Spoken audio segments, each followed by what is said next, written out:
നമസ്കാരം, കേരളായി ന്യൂസിലേക്ക് സ്വാഗതം.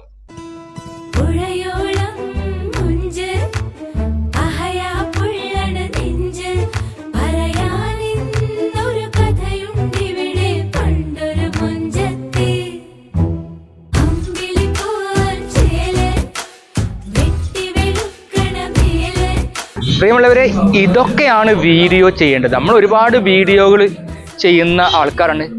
യൂട്യൂബിലും ഫേസ്ബുക്കിലും ചറപറ വീഡിയോസ് അങ്ങനെ പോകുന്നു. യാദൃശ്ചികമായിട്ടാണ് ഞാനിന്ന് ഇവിടെ എത്തിച്ചത്. എൻ്റെ സുഹൃത്ത് പ്രസാദും പ്രഭയൊക്കെയാണ് എന്നെ ഇങ്ങോട്ട് വിളിച്ചത്. ഞാനിവിടെ വന്നപ്പോൾ അത്ഭുതപ്പെട്ടു പോയി.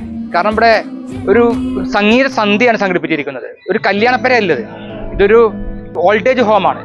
ഇവിടെ കുറേ ആളുകൾ താമസിക്കുന്നുണ്ട്, പിന്നെ കുറേ കുട്ടികളുണ്ട്. അവരുടെയൊക്കെ ഉന്നമനം ലക്ഷ്യമാക്കി ഒരു കൂട്ടം ചെറുപ്പക്കാർ നടത്തുന്ന ഒരു സ്ഥാപനമാണ്. പബ്ലിസിറ്റി ഒന്നുമില്ല അതിന്. ഇതിന്റെ പ്രത്യേകത അതിന്റെ ബോർഡോ ഇതിന്റെ ഒന്നും കാണൂല. രഹസ്യമായി ശാന്തമായി ഇവര് കുറച്ചാളുകൾ ഈ കുടുംബങ്ങളെ അങ്ങനെ പോറ്റി കൊണ്ടുപോകുന്നു. നിലമ്പൂരിലെ മൂത്തേടം പഞ്ചായത്തിൽ പുതുവായി എന്നൊരു കൊച്ചു ഗ്രാമമുണ്ട്. അവിടെ ചെന്നാൽ നമുക്കൊരു സ്നേഹ വീട് കാണാം. കാലത്തിന്റെ ചുളിവുകൾ ചുമന്നെങ്കിലും ഹൃദയം ഇപ്പോഴും സ്നേഹത്തിനായി തുളുമ്പുന്ന ചില മുതിർന്ന മുഖങ്ങൾ. ഇവിടെ അവർക്ക് സ്വന്തമായി ഒന്നുമില്ല, എന്നാൽ അവരെ സ്നേഹത്തോടെ കാത്തുസൂക്ഷിക്കുന്ന ഒരു കൂട്ടം സാധാരണ ഗ്രാമവാസികളുണ്ട്. ഈ ഓൾഡേജ് ഹോം വളരെ പ്രത്യേകമാണ്. കാരണം ഇവിടെ ആരുടെയും കയ്യിൽ നിന്നും ഒരു പൈസ പോലും വാങ്ങുന്നില്ല. അവർ സ്വന്തം ഫണ്ട് കണ്ടെത്തുന്നു. കൈത്താങ്ങില്ലാത്ത മുതിർന്നവർക്ക് അവർ സ്വയം കൈത്താങ്ങാകുന്നു.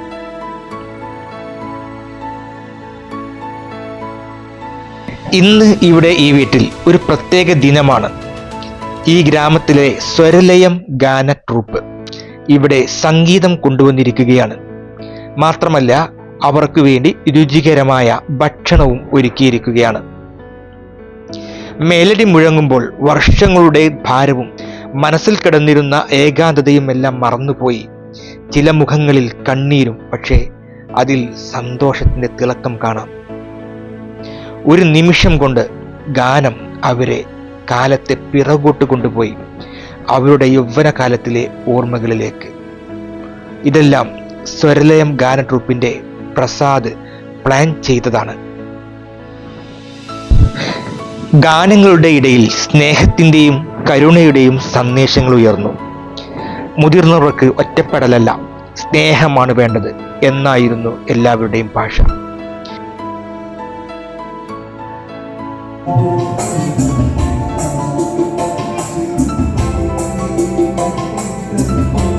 ഉണ്ണിയേട്ടൻ്റെയും പുഷ്പരാജേട്ടൻ്റെയും ഉണ്ണിരാജ്, വിനോദ്, അതുപോലെ ഇതിൻ്റെ കാര്യദർശിയായ വിജേഷ്, എല്ലാവരുടെയും അകമഴിഞ്ഞ സാന്നിധ്യം അവർക്ക് കുളിർമയേകി. ഈ ചെറിയ സംഗമം ഒരു വലിയ സത്യം നമ്മെ ഓർമ്മിപ്പിക്കുന്നു. സന്തോഷം നൽകാൻ ധനം വേണ്ട, സ്നേഹമുള്ള മനസ്സാണ് മതിയാവുക.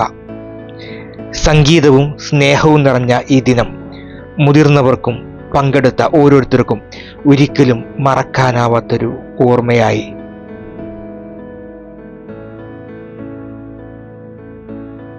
നമുക്കിവിടെ ഈ മദേഴ്സ് ഷോപ്പിൽ വന്ന് ഇങ്ങനെ അമ്മമാരെ കൂടെ കൂടിച്ചേരാനും നല്ലൊരു സന്തോഷം നിറഞ്ഞൊരു ദിവസമാണെന്ന്. കുറെ നാളായി ഞങ്ങളൊരു ഗാനമേള, കുറച്ച് നമ്മുടെ പ്രദേശത്തിലെ കുറച്ച് ഗായകരായ ആളുകൾ, ഗായികമാരായ ആളുകൾ, കുറെ കഴിവുള്ള ആളുകളുണ്ട്. അപ്പോൾ അവർക്കൊക്കെ ഒരു നല്ലൊരു വേദി ഉണ്ടാക്കി എടുക്കുക എന്നുള്ളതാണ് ലക്ഷ്യം. എന്താണെന്ന് വെച്ചാൽ നമ്മൾ ഇതിന്റെ പുറകിൽ ഉദ്ദേശം എന്ന് പറഞ്ഞാൽ ഒരുപാട് ലഹരിയിലും മറ്റുള്ളതിലൊക്കെ ആളുകൾ പോയിക്കൊണ്ടിരിക്കുകയാണ്. അപ്പോൾ നല്ലൊരു ട്രൂപ്പ്, നമ്മുടെ സംഗീത ലഹരി, അതാണ് നമ്മുടെ ഉദ്ദേശം. ഒരു സമൂഹത്തിന്റെ മഹത്വം അവിടുത്തെ റോഡുകളിലും കെട്ടിടങ്ങളിലുമല്ല, ഒറ്റപ്പെട്ടവർക്കും സഹായം തേടുന്നവർക്കും ആ സമൂഹം നൽകുന്ന സ്നേഹത്തിലാണ്. മൂത്തേടം ഈ ഗ്രാമത്തിലെ ഈ സംഘം അതിൻ്റെ മികച്ച ഉദാഹരണം തന്നെയാണ്. സ്വന്തമായി ഒന്നും പ്രതീക്ഷിക്കാതെ സമയവും പണവും മനസ്സും ചെലവഴിച്ച് മറ്റുള്ളവർക്ക് കരുതലാകുന്നവർ, അവർ തന്നെ നമ്മുടെ കാലത്തിൻ്റെ യഥാർത്ഥ മനുഷ്യസ്നേഹികൾ. അവർ നമ്മെ പഠിപ്പിക്കുന്നത് സമൂഹത്തിൻ്റെ ശക്തി സ്നേഹത്തിൻ്റെ ഭാഷ സന്തോഷം പങ്കുവെക്കലിലാണ്. അതെ, ഇന്നത്തെ ദിനം പാട്ടുകളും ഭക്ഷണവും മാത്രമല്ല, മുതിർന്നവരുടെ ഹൃദയത്തിൽ പ്രതീക്ഷയുടെ വെളിച്ചം തെളിച്ചതും അവർ തന്നെയാണ്.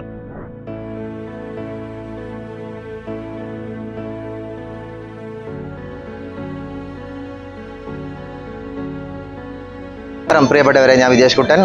ഇന്ന് മതേ സോപ്പിൽ അമ്മമാർക്കൊപ്പം ചെലവഴിക്കാൻ വേണ്ടിയിട്ട് സ്വരലയം ഗാനമേള ട്രൂപ്പാണ് എത്തിയിരിക്കുന്നത്. വളരെ വ്യത്യസ്തമായ ഒരു ഗ്രൂപ്പായിരുന്നു. ഒരുപാട് സന്തോഷം തോന്നി. എല്ലാവരും ഒരു കുടുംബം പോലെ സന്തോഷമായിട്ട് അമ്മമാർക്കൊപ്പം പാട്ട് പാടിയും ചിരിച്ചും കഥകൾ പറഞ്ഞും ഉച്ച സമയത്ത് നല്ല സാമ്പാർ സദ്യമായിട്ട് നല്ല ഭക്ഷണങ്ങൾ ഒരുക്കുകയും അമ്മമാരെ ഒരുപാട് ചിരിപ്പിക്കുകയും ചിന്തിപ്പിക്കുകയും ചെയ്ത ഒരു വാട്സപ്പ് ഗ്രൂപ്പായിരുന്നു ഒരു ഗാനമേള. ഇത്തരം കൂട്ടായ്മകളാണ് നമ്മുടെ നാട്ടിൽ ഉണ്ടാവേണ്ടത്. എന്താണ് ഇവിടെ നടക്കുന്നത് എന്ന് പഠിക്കണം. ഇതേപോലുള്ള കൂട്ടായ്മകൾ നമ്മുടെ നാട്ടിലും ഉണ്ടാവണം. അനാഥരും അഗതികളുമായ ആളുകളെ സംരക്ഷിക്കുന്ന, അല്ലെങ്കിൽ പാവപ്പെട്ട ആളുകളെ സംരക്ഷിക്കുന്ന നല്ല നല്ല സംരംഭങ്ങൾ, അതിലേക്ക് വേണം നമ്മുടെ ആളുകളെ ശ്രദ്ധ കേന്ദ്രീകരിക്കാൻ. അതുപോലെ സംഗീതത്തിലേക്കും. സംഗീതം അല്ലെ മനുഷ്യനെ മയക്കുന്ന, മനുഷ്യന്റെ ഒരു ലഹരിയാണ് സംഗീതം എന്നാണ് പറഞ്ഞത്. ഇപ്പൊ സംഗീതത്തിലേക്കും ഒക്കെ നയിക്കുന്ന, അത് ഒരുപാട് അധാർമിക പ്രവർത്തനങ്ങളും വർഗീയത പ്രവർത്തനങ്ങളൊക്കെ നടക്കുന്ന ഈ കാലഘട്ടത്തിൽ ഇത്തരം പ്രവർത്തനങ്ങളിലേക്കാണ് നമ്മൾ ആളുകളെ ശ്രദ്ധിക്കേണ്ടത്.